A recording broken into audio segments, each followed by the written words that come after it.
Volkswagen's Amarok pickup makes a much more powerful impression in this much improved first generation form. The installation of a 3-litre V6 TDI diesel across the range transforms performance and slightly improves efficiency.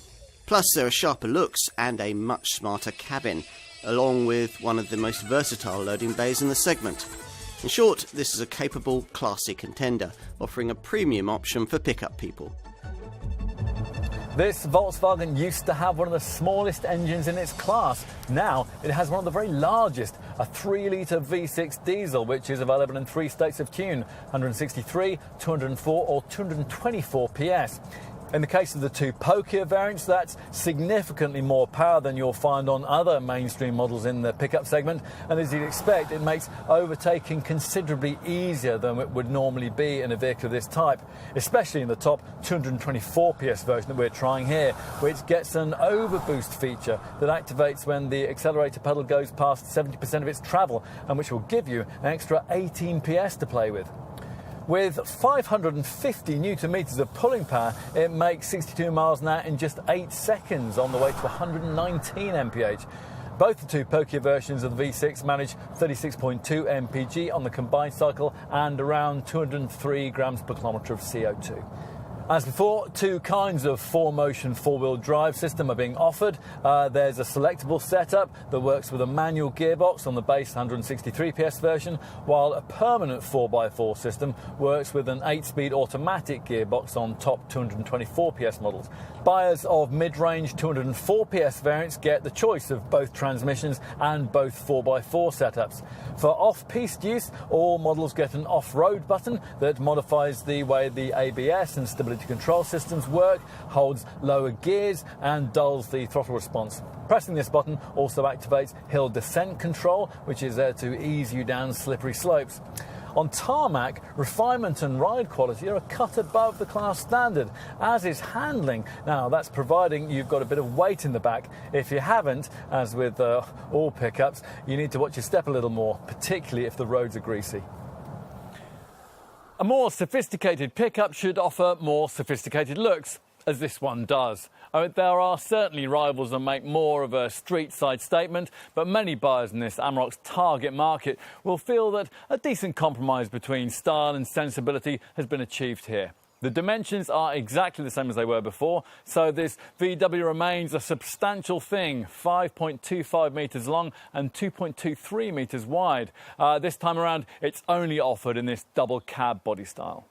Nearly all the key cosmetic improvements can be found here at the front, where revised headlamps and more interesting upper and lower grille sections make a big difference to this vehicle's rear view mirror overtaking presence.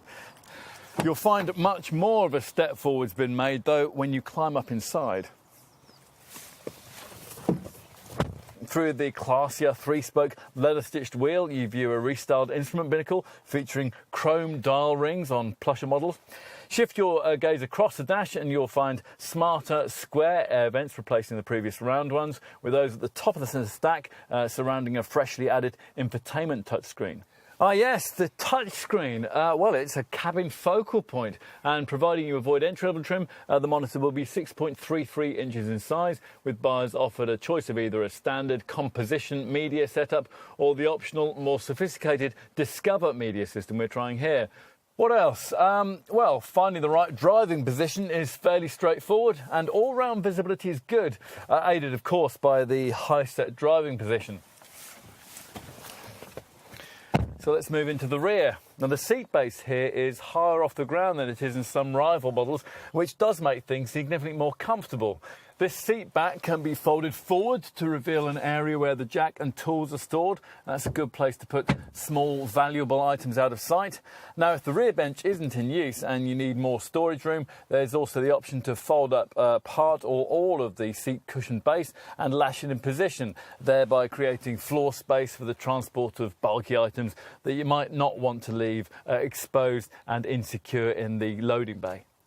Time for a few practicalities. Drop down this sturdy lockable tailgate, and the headline news is the impressive 2.52 cubic metre load volume, and that is enough to carry a Euro pallet sideways. And that's something that's not possible in any other rival pickup.